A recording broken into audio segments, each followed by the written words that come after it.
We're fortunate tonight and privileged to welcome Keith McHenry, who's one of the co-founders of Food Not Bombs.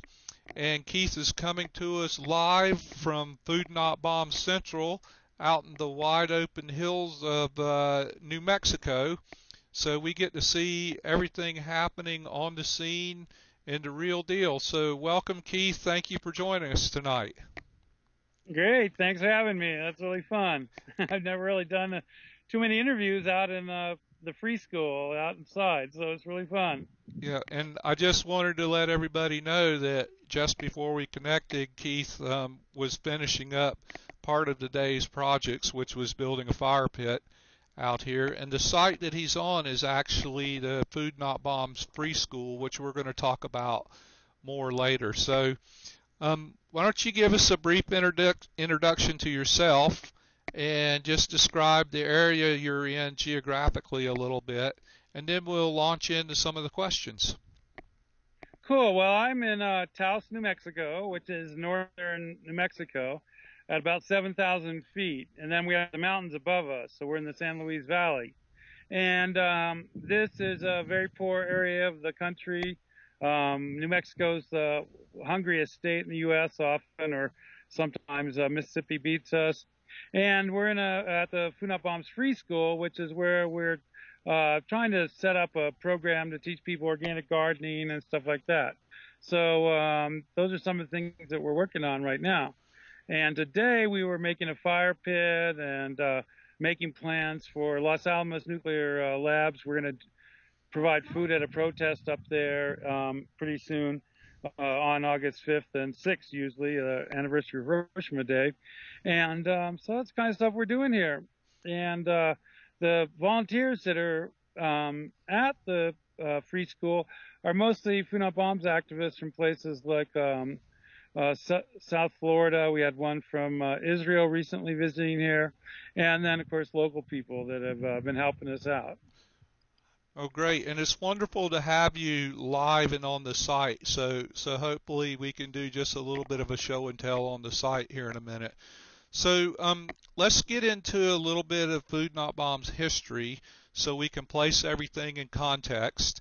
And why don't you tell us exactly what is Food Not Bombs for those of us that don't know, and how and when did it start? Well, Food Not Bombs is an all-volunteer movement, and we're active in 1,000 cities of the world. And basically what we do is we collect food that can't be sold, and we make it into vegan and vegetarian meals that we share on the streets. And along with our meals, we have literature and banners and sometimes even puppet shows and music, things like that, so that we can do outreach to the public. And part of our idea is with billions of dollars going to the military, there's really no reason anybody should go hungry. And it's not like you even have to eliminate the military altogether. If you just diverted some of the funding, roughly 50 cents of every tax dollar goes to the military in the United States. If some of that money was diverted to education, healthcare, other things like that, there wouldn't be a need for people to eat at soup kitchens or to stand in line to eat at Food Not Bombs, other than just to have fun and visit with their friends. So we've been doing it 32 years. We started in Boston in 1980. I was a produce worker, and I was throwing away all this produce, and we realized that was kind of crazy, and I started taking it to these housing projects about 3-4 blocks away on Portland Street in Cambridge. And across the street from the housing projects where we were delivering the food was a weapons lab that was where they were designing the guidance system for the MX missile and Minuteman and other intercontinental nuclear missiles. And so we thought, well, that's really crazy. And that kind of influenced our name to be Food Not Bombs, because you had hungry people on one side of the street and people making lots of money designing nuclear weapons on the other side of the street. And another thing that we did was a friend of ours was arrested in Seabrook Nuclear Power Station at a protest. And we were trying to raise money for his legal defense, so we started these bake sales. And at one point, we were really making no money, but we also had another way called Smooth Move, which is a little moving company, and we moved this family, and they were throwing away a poster that said, "Wouldn't it be a beautiful day if schools had all the money they needed and the Air Force had to hold a bake sale to buy a bomber?" And we thought, wow, that's a really cool idea. So we bought some military uniforms, dressed up like generals, went out with our baked goods and the sign that the clients gave us, and then we started telling people that we're generals trying to buy a bomber, and that got people to stop and talk to us, and then we would admit really what it was we were doing. And that gave us the connection between street theater and feeding the hungry.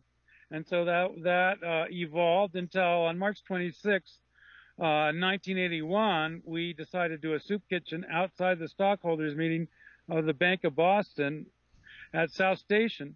And while we were making the food, we realized that maybe there wouldn't be enough people to really look like a soup kitchen. So we went to the Pine Street Inn, gave a little talk about what we were going to do the next day. The reason we were protesting the bank at the stockholders meeting was that the board of directors that were meeting that day were also on the board of all these weapons companies. They were building a nuclear power station. They were buying the station.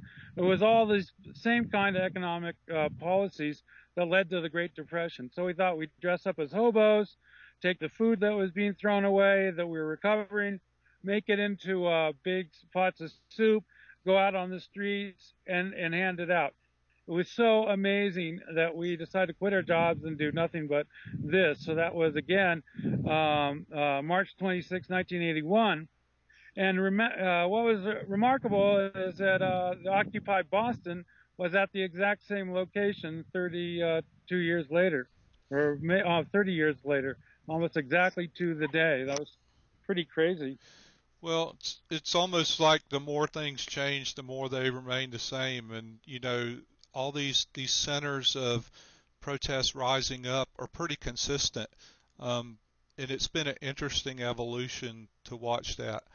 What would you say the original goal of Food Not Bombs was? Well, in those days, Ronald Reagan had just been elected, so we were somewhat interested in trying to get the public in the Boston area in particular, but also in New England, because we would share food at Bread and Buffett actually, and which you had mentioned before, up in Vermont, and we took food down to New York City, Washington D.C., and our idea was to talk to people and say, look, the issue of hunger and poverty is an issue that there are solutions for, but that if Ronald Reagan has his way, he's going to start diverting funding from things that people need towards the military, and there's going to end up being all these homeless people, increase in poverty, cuts in education, healthcare, and so on. And we also wanted to make the point that if you had a plant-based diet, eating vegan and vegetarian meals, that it would be lower impact on the environment and that more people could be fed and people would be healthier. And so we're trying to introduce people to what we were calling vegetarian, which was essentially vegan, really, food, by just making really fantastic meals that we would take out on the streets.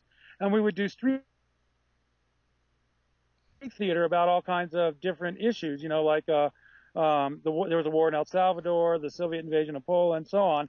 And we would try to get people to see the links between racism, sexism, homophobia, the other exploitations, how they were used to further large corporate interests, and how war was a whole part of this, and that none of this was really necessary if we started making an egalitarian way of interacting and working together, and to try to keep from having a militaristic sort of situation. So that's what we're trying to do.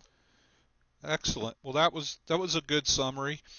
So why don't you tell us a little bit about how Food Not Bombs has evolved over the years? I know it started in Cambridge/Boston.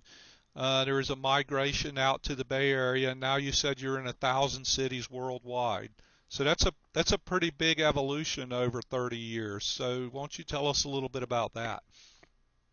Yeah, well, what ended up happening was I moved to San Francisco with my wife Andrea in 1986.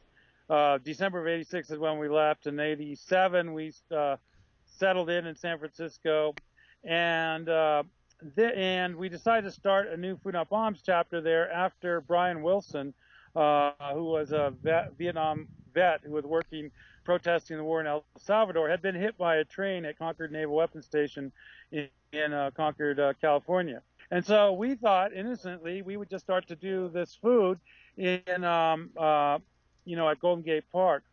And we ended up getting a grant from American Peace Test, which in Boston, to provide food at the Nevada test site during these protests against nuclear testing that were happening. So our initial equipment for San Francisco came through that grant. And we did the action for 10 days, and then we came back to San Francisco, started the Monday meal at Golden Gate Park. And at one point, it was suggested we asked for a permit. So we wrote a letter for a permit, and to our surprise, they did not respond, the Recreation and Parks Department, until August 15th, 1988, when 45 riot police emerged from Golden Gate Park and arrested 9 of us for serving food without a permit. And we also did not know that the media would appear, so the San Francisco Chronicle had been tuned into this. The police had told them. A huge photo ended up in the paper. And as a result, people contacted us wanting to get arrested with us the next Monday. So we organized a meeting, had a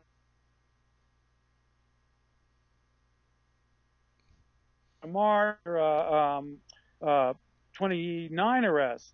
And this time, it made the New York Times, the London Times, the Times of India. It was on CNN, which was a brand new TV company at the time. And then people started writing us and calling us like crazy to see how they could start groups in their community. Mm-hmm. So we made I happened to be taking notes on how we started San Francisco Food Not Bombs in case anyone wanted to reproduce it. So we made a flyer, 7 steps to starting the Food Not Bombs. And there was this series of arrests that inspired the creation of first chapters, mostly in the U.S., and then a couple in Canada. Then there was another wave of arrests at the first occupation that we helped organize in 1989, where at the end of it, we were inspired by Tiananmen Square, which was happening at the same time. Mm-hmm. And this was for the civil rights of homeless people. And it was those arrests at the end of that tent city protest, after that occupation, that inspired the Melbourne, Australia group, the Brixton, England group, the group in Prague, Czechoslovakia. And it was just like this, where there'd be these series of arrests. Ultimately, in San Francisco, there was 1,000 arrests for sharing free food. The last 700 were basically felony conspiracy to serve food in violation of a court order. And so we would end up having to spend the night in jail, things like that. So that was really, really heavy-duty stuff that was going on. And we were beaten often. There's a video that we have online called Food Not Bombs' Greatest Hits, and you can get the full version of it by online. We have a DVD. And I myself was beaten 13 times. My sinuses were broken by police hitting me with a nightstick between the eyes. And I was put in a stress position box 3 times after having my ligaments and tendons ripped, and put in a stress position box in San Francisco for 3 days each time. And so there was this whole campaign to try to stop us. And it was those 10 years of arrests and beatings, and I faced 25 to life in prison at one point. All of that ended up doing nothing but backfiring. Oh, here's my friend David leaving. Take care, you guys. I'll see you in a bit. So, so we were getting, those arrests inspired others to start other chapters, and then other people would get arrested in other cities, and then there'd be another wave of Food Not Bombs, and eventually it was just becoming ubiquitous, where people were just starting it without even needing to know of an arrest. So I have to say, each wave of arrests seemed to encourage more interest. Last year we were arrested in Orlando. And I did 19 days in jail for feeding people in violation of a large group feeding law they made. And now we're getting some attention because of cities, but roughly 30 cities in the U.S. now are making laws banning the distribution of food outside to the public. And of course, that would probably interfere with our ability to do outreach, to organize, to change society. And also, a lot of people don't want to eat inside, and it would increase our expenses. Part of the beauty of doing this is that anybody can do it, and we could do it outside where it's neutral ground for everybody, and you're not paying money for rent and stuff like that. So this seems to be a concerted effort that started particularly right after the occupations to drive us out of sight.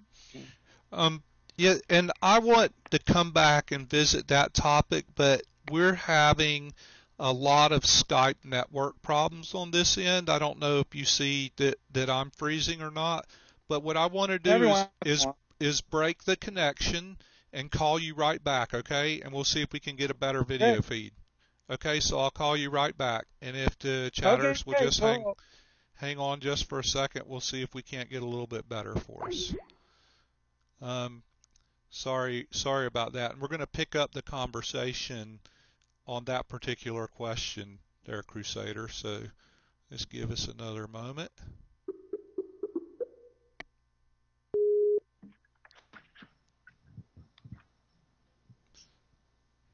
Okay. Yeah, we'll see if this is any better. It's, you know, this is the problems with Skype, but we'll muddle through it as best we can.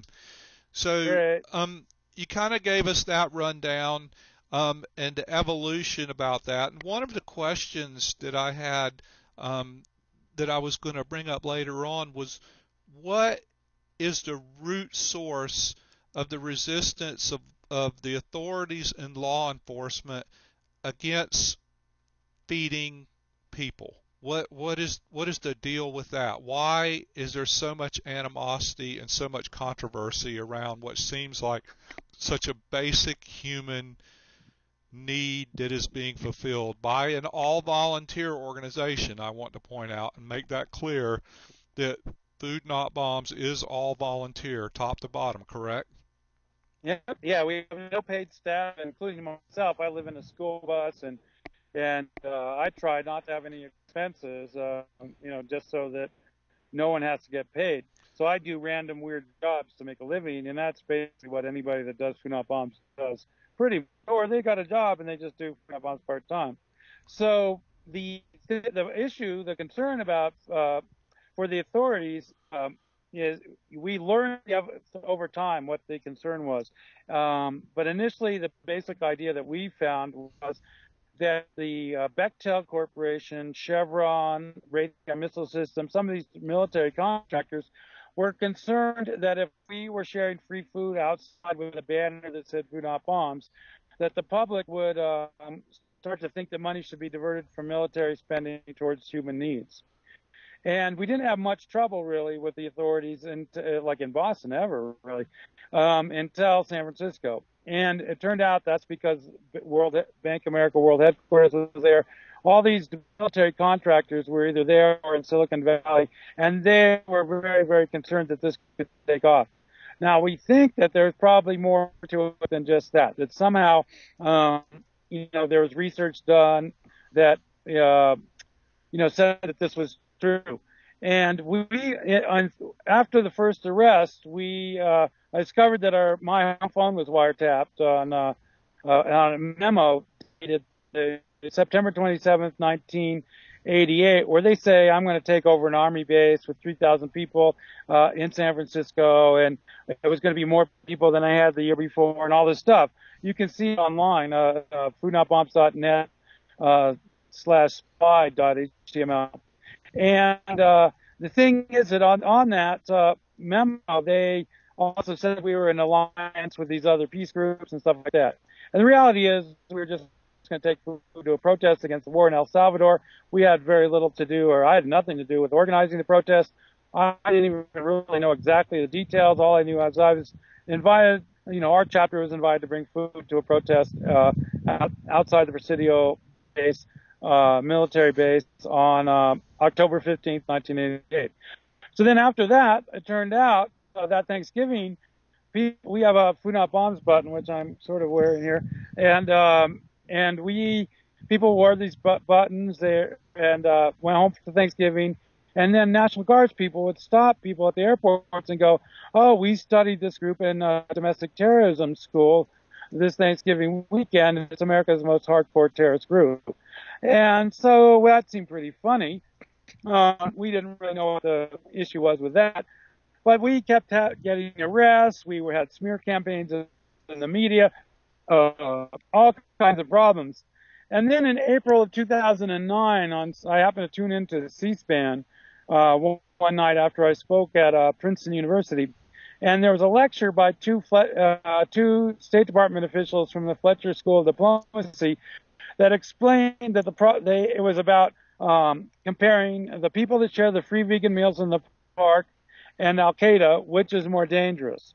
And they said that in the end, in summary, that the people sharing the free vegan meals are much more dangerous than Al Qaeda because the American public might think that money should be diverted from military spending towards education and healthcare, and therefore there wouldn't be enough to fight the enemies like Al Qaeda, even though Al Qaeda, they said, was dwindling. They said that the vegan group served for 30 years and would probably share and still be active at 30 years into the future. But Al Qaeda was like only 20 years and probably would disappear, very shortly. That they're already down to 126 people or something. It was this crazy thing. So at first I'm in disbelief, but 2 nights later I happened to accidentally watch the same show, and I was like, whoa, man, that's really incredible. So essentially, somebody in the government, in the U.S. government, has come up with this theory that what we're doing is effective and that what we're trying to achieve could actually happen if we kept doing what we're doing, and they don't want that to happen, and so therefore they consider that an act of terrorism. And I've been taken off of airplanes and questioned by Customs and Border, and all kinds of crazy things have happened. And there's also, I've got reams and reams of memos showing that that not only were they wiretapping us in '88, but they were still doing that to this day. So, we've had, I was framed on the 3 strikes case. There was just a young man that started an 11 months jail sentence up in Toronto for protesting at the G20. We've got Eric McDavid doing 20 years in prison in California. He helped me organize with the informant, Anna, and his 2 best friends, Zachary and Ren, Food Not Bombs gathering out in the days before a protest against genetically modified foods in Philadelphia.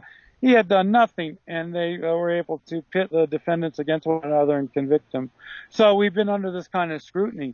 Now, fortunately, there are, like I say, maybe about 20, 30 Food Not Bombs kids in prison right now, and some doing, will probably do life in prison. But the reality is that, there's about 10,000 Food Not Bombs people. Almost out of the 15,000 kids that do Food Not Bombs, it's a very small percentage that have gotten in trouble. And the worst trouble that most people usually get in is being arrested for feeding people in violations of some new city law that has been created, like sharing food to more than 24 people more than twice a year, or sharing food in public parks, or whatever the laws are that are now cropping up all over the U.S. So. I think you're going to make my head explode, because I've read all this stuff and I know that it's well documented, but to hear it from somebody who has lived through it is just astonishing, and it just highlights the evil of it. It just is nonsensical, and it's just totally disturbing.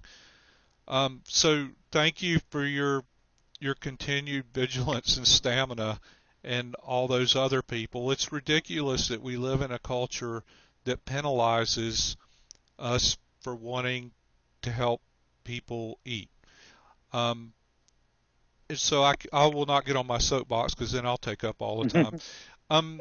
This is probably, can you give us some examples of some recent Food Not Bombs participation in protests and actions in the U.S., and maybe just a little bit of insight about how those are typically organized, because Food Not Bombs is an example of a decentralized, autonomous movement for the most part. So a few examples of, I guess it's easy to speak towards, you supported some Occupy encampments and stuff like that, but just how that kind of transpires. Okay, yeah. So we'd, of course, when the U.S. was talking, when George Bush was talking about invading Afghanistan and Iraq, we started helping organize, in coalition with other organizations, protests against those wars. And particularly if you remember the giant protests right before the Iraq War, we had Food Not Bombs activists providing meals to those protests in hundreds of cities. I happened to visit Zagreb, Croatia at one point, and they told us that they had shared 1,000 meals outside the U.S. Embassy. So that's been one pattern. Then there's been, us taking food to protest, like clear cutting of the redwoods in California. We were involved in Redwood Summer and all these other actions like that. So, so we have a history of helping set up base camps and providing food for that. We were also, we started researching NAFTA early on, North American Free Trade Agreement, and the World Trade Organization and the General Agreement on Terrorism Trade. And so we started promoting actions against that, saying that this kind of economic policy could lead to more poverty, more hunger, more devastation of the environment, and more assaults on our civil liberties. So we helped initiate a protest in Seattle in 1999, November of 99. We started 3 years before with a tour called the Unfree Trade Tour, where myself and another Food Not Bombs activist from San Bernardino, California, and 3 activists from the anti-globalization movement in Europe traveled around the U.S. on this tour, Unfree Trade Tour, advocating that if the WTO, World Trade Organization, ever had a summit, as they had in Europe and other places, in North America, we should try to shut it down. And 12 months after our tour, it was announced that there would be a summit in Seattle. And we talked to Seattle Food Not Bombs. We called our friends at Seeds of Peace, other types of kitchens in the community, mobile kitchens like Rainbow Kitchens and stuff. And we talked to as many contacts as we could to encourage everyone to go to Seattle. A group of friends started this organization called the Direct Action Network. We had trainings on nonviolent resistance. We spent lots and lots of time doing scenarios about how we could blockade the World Trade Organization summit and so on. We broke up into small affinity groups so that you would have your friends and you'd be used to how everybody worked, and you would have people that were legal support and so on. And then there was a touching story I just recently was reminded of where, while people were linking arms in front of the convention center in Seattle, Food Not Bombs activists were spooning food into all the protesters' mouths so they didn't have to unlock their arms. And we also have, the protest in '89 was homeless people were being told they were not allowed to live outside in San Francisco.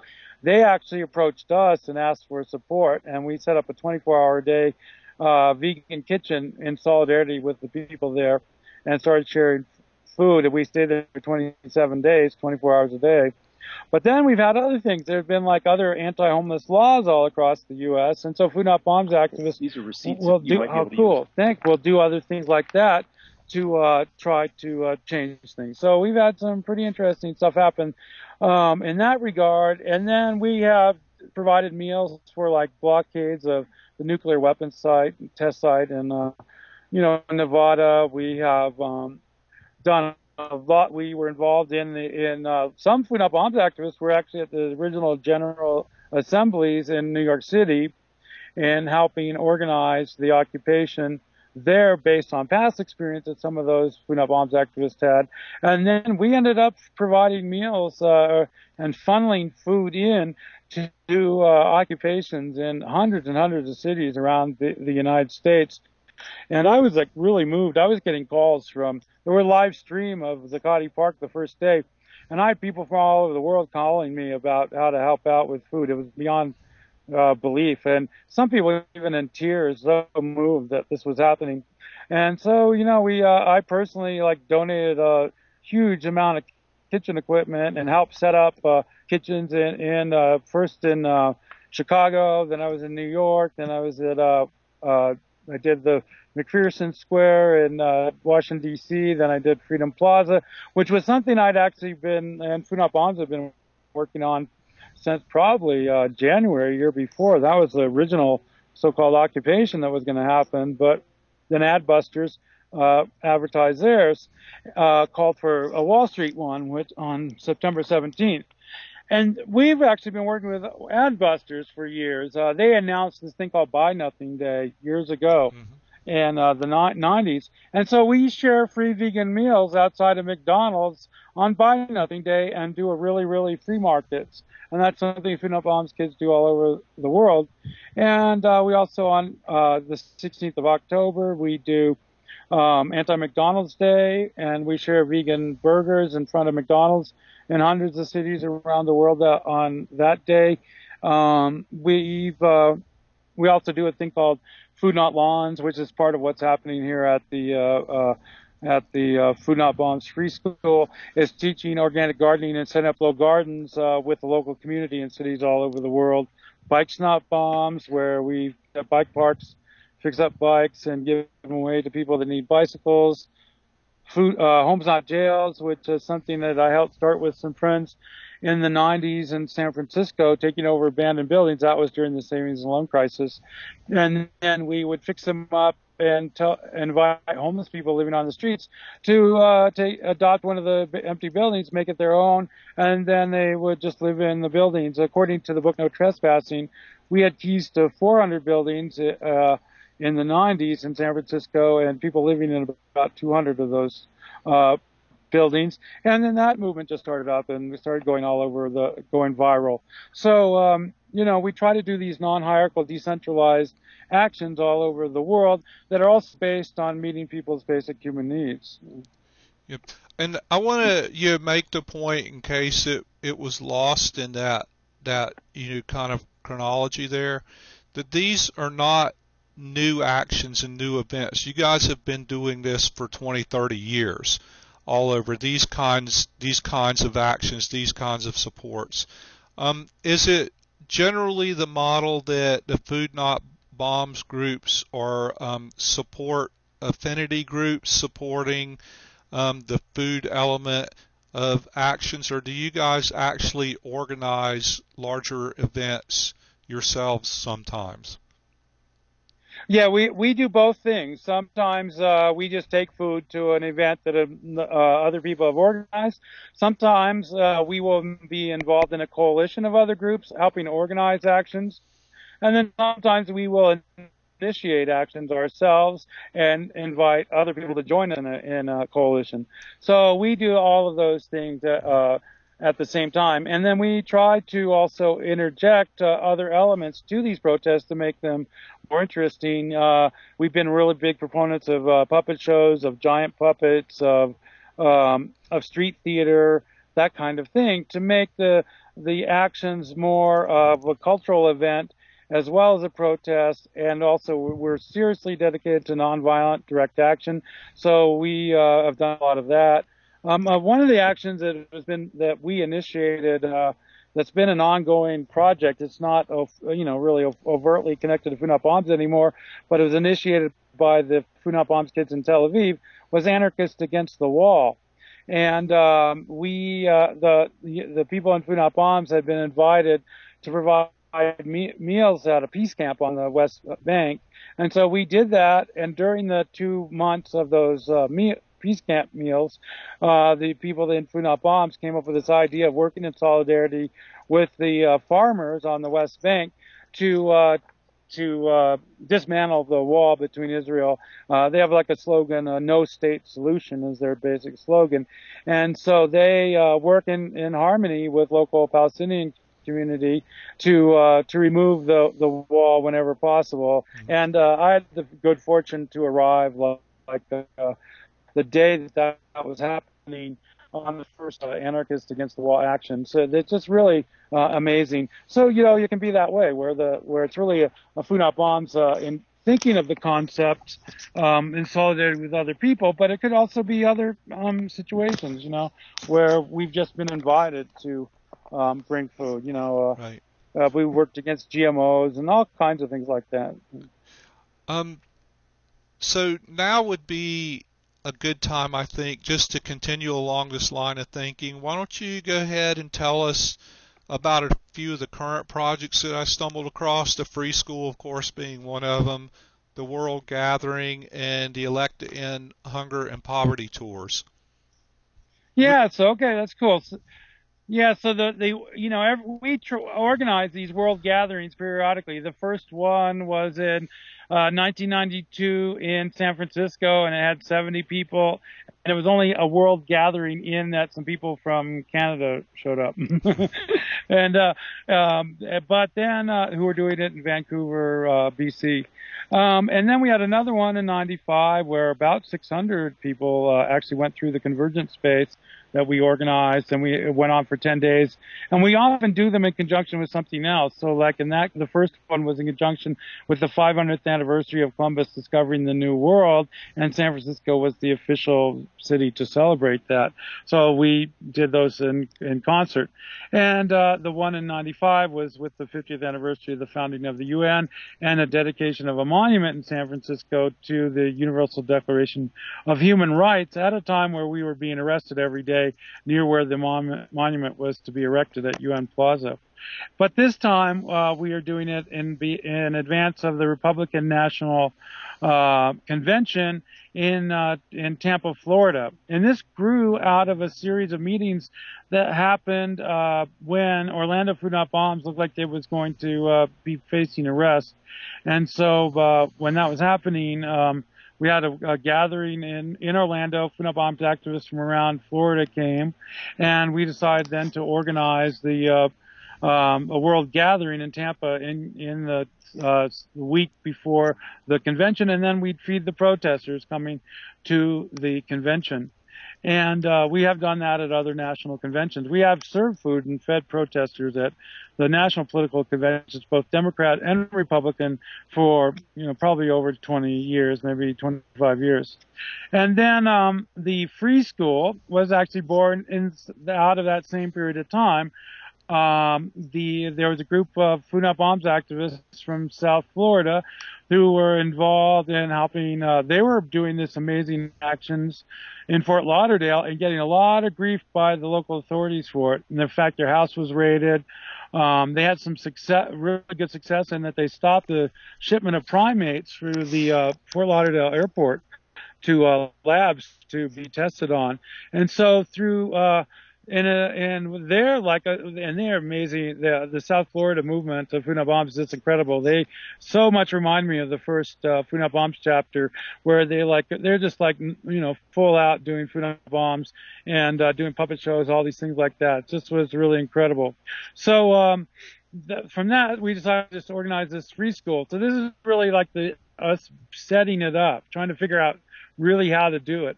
So we had a blank slate, which is the acre of farmland that I have in Taos, New Mexico, and we're trying to figure out, how it's been quite an effort. It was just a piece of land, no well, no water, no anything. So we're starting from scratch, trying to get everything together. And so right now we're hauling water. It took us January is when we hired a guy to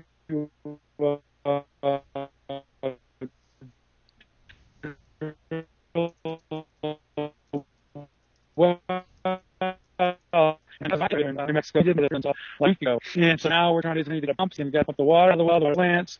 We're talking about designs for a greenhouse, workshops on all kinds of things. We actually had some pretty interesting stuff happen with Ramel from Haifa Food Not Bombs, who came here and discussed co-counseling and all these amazing things that he's been working on with his chapter and with the people he works with in Israel. So there's really to seriously to have like an organized structure of workshops and classes. It's going to take until really next summer to get that organized, but this is the foundational group of people that are organizing to do that. And the classes themselves are taught by both the students and the students are also the teachers, and the teachers are the students, and it's it's free. There's no tuition or anything like that. Although it's going to take us some fundraising to get it off the ground, because well's $3,500, the pump's another 500, stuff like that. We got 10 to 15 people sometimes living here, so we do fundraisers and stuff like that. Well, that brings up a good point because that's an ambitious project, the free school. And the other things you do, like it or not, we live in a cash economy. So how are these sorts of projects funded? Is it donations, fundraisers, and how successful are you on outreach and funding to help these projects along? Well, it is very nip and tuck. So a lot of the initial funding for the free school and a lot of the project, another aspect of what happens at the free school is that we are sort of the global coordinating office. So even though we're decentralized, non-hierarchical movement, we answer the toll-free number. We direct people to other Food Not Bombs chapters. We help them start chapters. We provide them with information about that.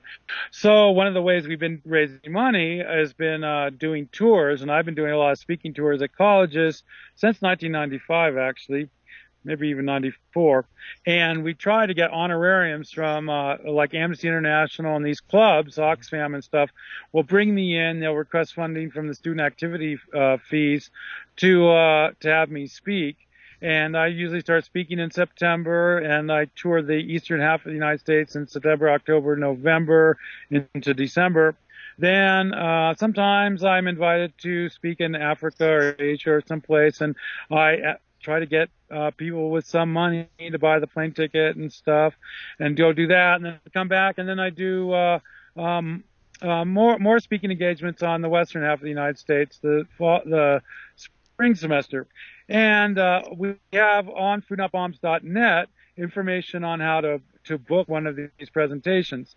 And if you're not a student, you can still well, a lot of times what will happen is I'll speak on a college campus on Monday, Tuesday, Wednesday, Thursday, Friday nights, maybe only Thursday nights, and then I'll speak at a bookstore in the local town on the Friday or Saturday night, and then I'll move on to another area on Sunday and start it again, and I do that every year. And the honorariums range from sometimes like $150. I try not to do that, but sometimes it's the case.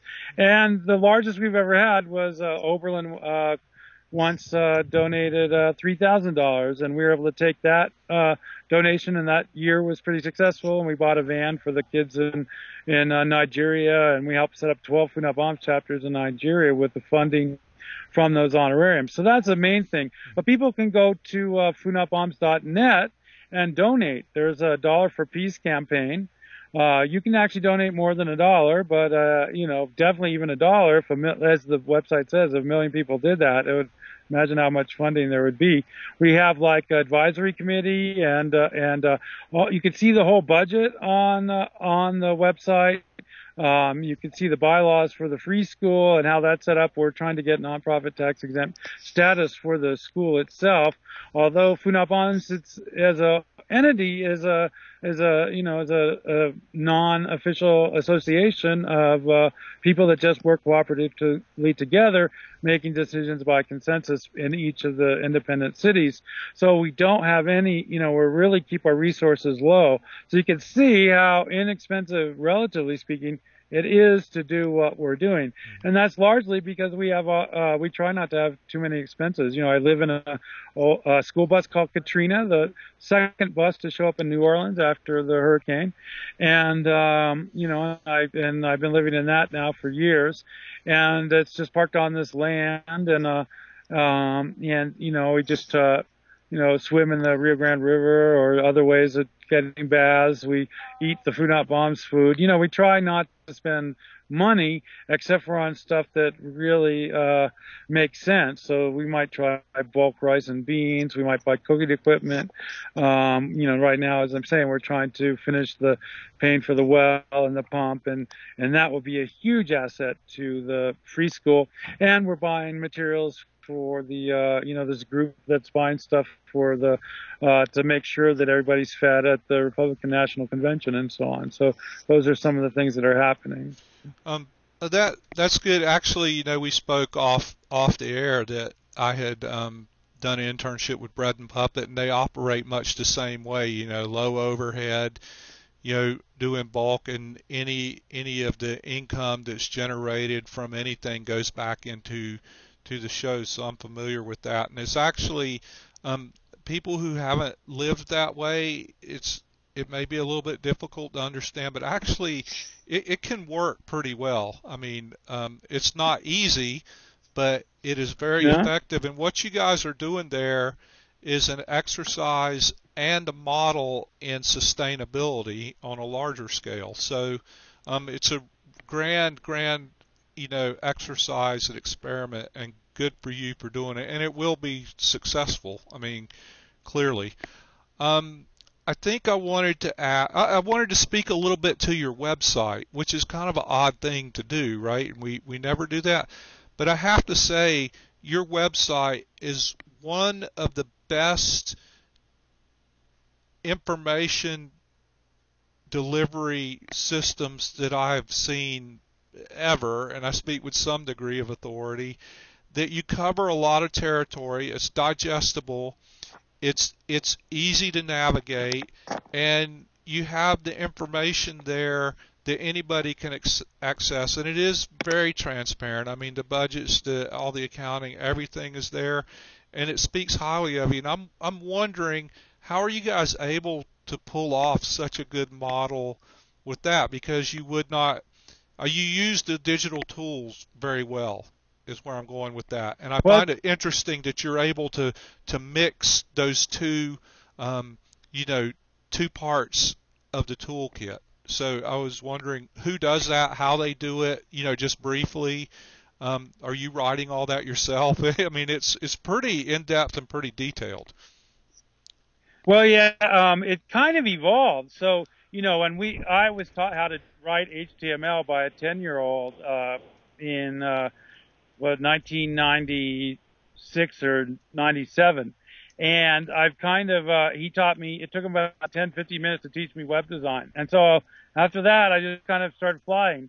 And of course, in 96, 97, there was not as much happening, of course, on the web. So I've slightly evolved with that myself.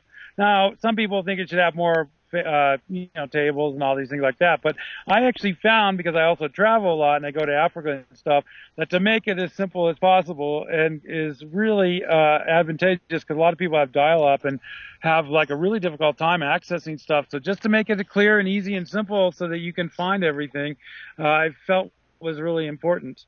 And for instance, this is something that people often think is weird. I just recently wrote another book called Hungry for Peace, and the whole 184-page book is up online as a PDF that you could actually just download. It's really nice if you happen to purchase it through us. That's really great. But the thing is that if you are in Africa and you want to do Food Not Bombs, we want you to be able to have the same amount of access to all this information as you would have if you had the resources to have us mail you a copy. So, and the reality is we probably sell more copies just because it is for free online and people get sick of reading it, but they can also share it to everybody within their group and you go, oh, look at page 62 about whatever this idea is. And it goes hand in hand with the whole DIY aspect of Food Not Bombs that has always existed, is that we have a 7 steps to starting a Food Not Bombs, which was originally written in 1988, but has been updated as Facebook came about and Skype came about and all these things have started happening. And, so we try to keep up with that, but also to make it so that people can do it with as little money as possible. And one of the aspects of, I just had a call today about this person from Miami thought about why we were vegan and stuff, and he had some idea about fish were great. And we're like, well, look, if you don't have any money, then you can't be buying refrigerators and all this stuff. And so to guarantee that all the food is safe, besides being, all the other ethical reasons and practical reasons of having food be vegan and vegetarian, you don't need to buy all that equipment if you're going to be making vegan meals, and then you're not going to make somebody sick, Right. And that's why, sharing these meals for all these years, we've never made anybody ill. So it just makes a ton of sense. So anyway, yeah, I've written, most of those pages, or had other, and we have like proofreaders and stuff that's passed by people, or people will send in stuff from other groups, and then we'll post it up there. And we have like a new campaign section, which I try to update like all the time. One of the biggest jobs that we do is to update the contact list, and we do some work trying to find there's 600 chapters listed. Oh, there's 600 chapters listed on the website, and but we know that, for instance, there's like 17 or 18 Russian ones, but they tell us that there's 60 groups there, but they never really get us all the 60 contacts. And I know there's 20 groups in Finland, but I only have something like 3 or 4 listed up there. I don't even know half the groups in places like the Philippines and Indonesia and stuff like that. But we do, there's approximately one Food Not Bombs chapter listed for everyone that's not listed, is the best we can tell. Right. It's really an admirable. I love the accessibility of it and the availability of information to everybody at all levels. And I think in our arena, using all the digital tools and all that, we sometimes forget that there's a distinct digital divide. And I love the fact that you create an environment where somebody in Africa has accessibility to information that somebody in Manhattan does. That speaks really well and is reflective of the organization. Let's talk a little bit about the unspoken politics and power dynamics of food. For something so simple and basic, it seems like such a volatile issue. So, can you speak to that a little bit? Does that question even make sense to you? I mean, in all my research, I was struck by how much controversy revolves around food. Well, right now it's been becoming more and more controversial because one of the things that's happened is, particularly in 2008, when the housing collapsed, a lot of people started investing in food, and so food prices went up. And at the same time, control of food got more and more severe, with Monsanto owning like huge percentage of all of the 9 leading grains, like owning the seeds, and actually trying to keep people from saving seeds, and so all those things, kind of control of food is like an important aspect of social control by corporate and government leaders. And you can also see, like, for instance, with Katrina, Red Cross actually had an agreement with FEMA that they would not bring food to New Orleans, because they were trying to use food as the lack of food actually as a lure to get everybody out of the area. And and there's politics around that. There's some suggestion that I came across, which I have in my book, on how certain politicians thought that they could then gentrify New Orleans and make more money, and that.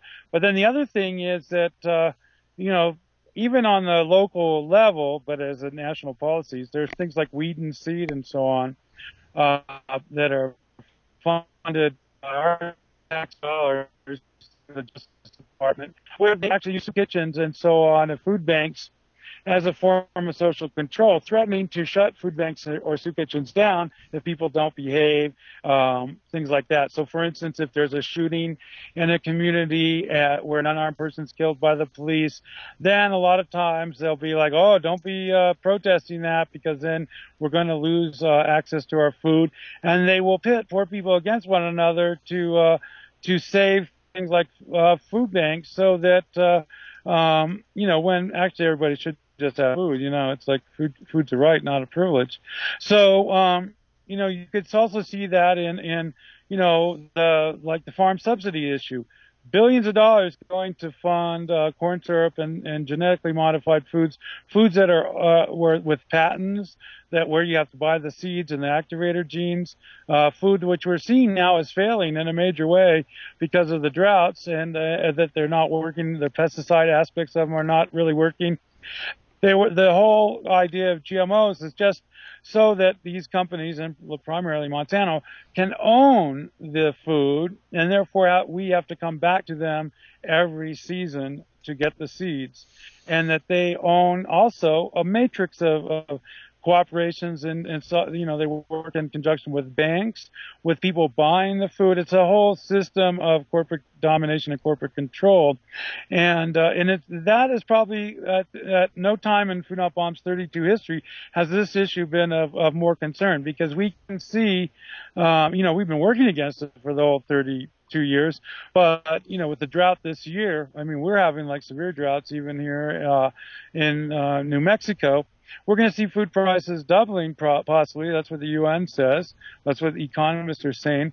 And we can see the last time food prices jumped really high, you had like a produce vendor burn himself to death, Mohammed, in Tunisia, and that sparked a huge rebellion throughout the first Tunisia, then Egypt, and still to this day there's uprisings in Saudi Arabia, Bahrain, Qatar, Kuwait, all out of like this fact that the price of food was taking up such a huge percentage of people's daily income. So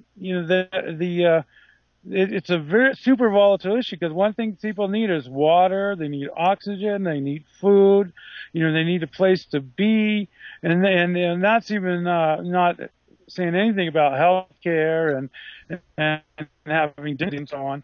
And the fact that the governments and the corporations are systematically and spending billions of dollars to figure out how to maintain control of these items, and to force us to go to them just to eat, and that they dictate the prices and stuff, is outrageous. And so there's almost everything is starting to become linked to food. And we saw that originally even back when we started in 1980, but it's growing more so every day. It's just really incredible.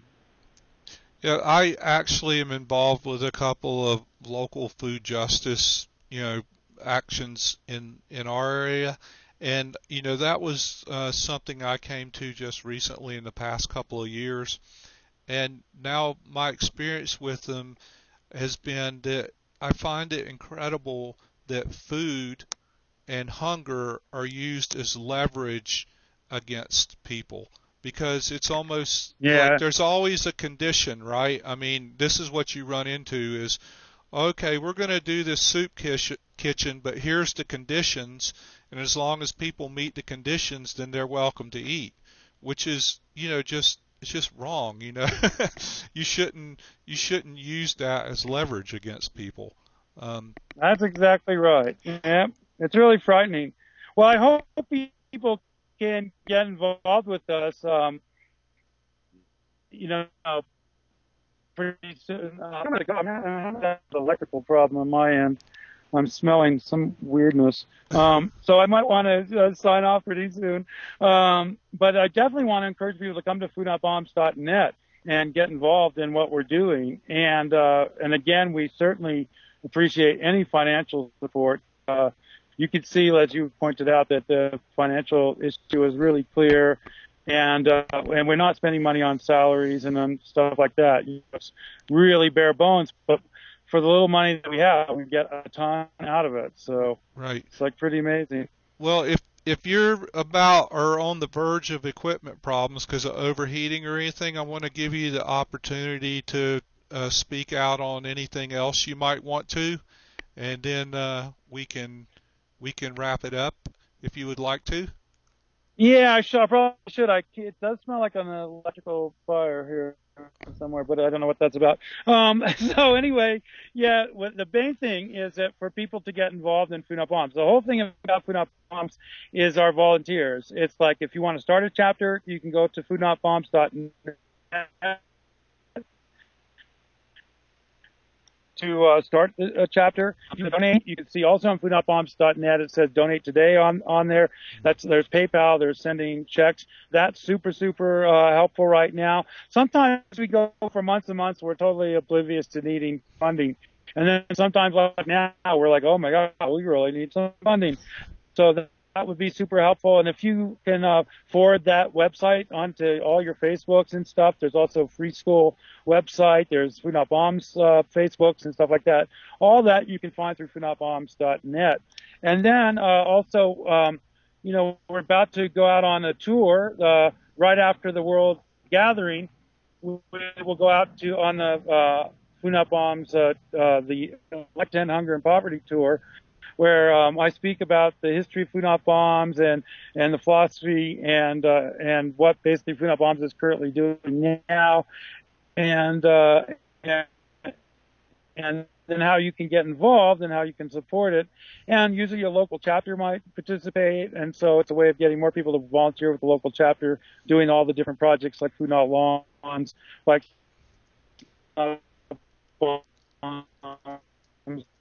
really, really free markets and so on.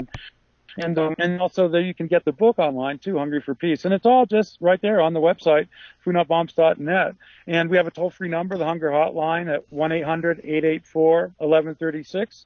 And you can go to any payphone anywhere and just dial us up. And if I'm not in the middle of something, I'll be able to talk to you. So, and sometimes the phone passes around from person to person, so it just depends on the situation. But a lot of the time it's me picking up the phone. Yeah. So excellent. And if you want to apply for, we haven't set up an application system yet or figured out exactly how to do this, but in May next year for sure, we're going to be trying to organize a whole system of different classes, workshops, and permaculture and so on here on the land in Taos, New Mexico. Okay, excellent, and thank you for all of that. And I want to make sure everybody does understand and encourage you guys a lot to check out the Food Not Bombs Net website. You'll be really impressed. Some of your Taos community members are watching tonight, and they wanted me to give a shout out and let you know that they're watching. And thank you for your support. And also we're going to go ahead and wrap this up so Keith can unplug and cool down here. We don't want any equipment meltdown. So the chat streams and all the viewers are very grateful for you taking the time with us. I really appreciate it. It was extremely interesting and informative. I'd like to talk to you about coming on again maybe after after the conventions and after your events, and maybe we could talk to you while you're on the road for the Elect to End Poverty and Hunger tour. That would be fun. But also, I know you're involved in consensus decision-making education and things like that. So that's a whole nother show, and we might want to explore that with you. And on a final note, I want to encourage you to check your email, because I'm going to send you some contacts here in our mountain areas that you may already know, but that I think you would be interested in knowing about. So we're going to say thank you very much, and we wish you well, and thank you for the work you're doing. The Free Skool project is near and dear to my heart. I appreciate it and wish you all the luck in the world. And I'm passing on that same thanks and commentary from our viewers. So I hope you have a good evening. Thank you so much for being here. Great. Thanks so much for having me. That was really fun. Take care, you guys. I look forward to hearing from everybody. Right. Bye-bye. Bye.